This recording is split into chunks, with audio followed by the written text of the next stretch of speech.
Hey beauties! Welcome back to our channel, your home for quick glam and good vibes. Today, we're creating an easy, gorgeous hairstyle in 4 simple steps. Step 1. Prep and protect. Start with clean, dry hair. Spray your heat protectant. We want shine, not damage. Step 2. Section and style. Divide your hair into sections. Grab your curling wand, flat iron, or blow dryer, whatever look you're going for, and style each section neatly. Step 3. Shape and set. Once everything's styled, use your fingers or a wide tooth comb to shape it out. Add volume at the crown or define those curls. Make it you. Step 4. Finish and flaunt. Lock it in with hairspray or serum for that salon glow.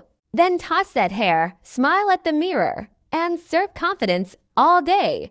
And that's your 1-minute glam. Don't forget to like, comment, and subscribe for more hair magic.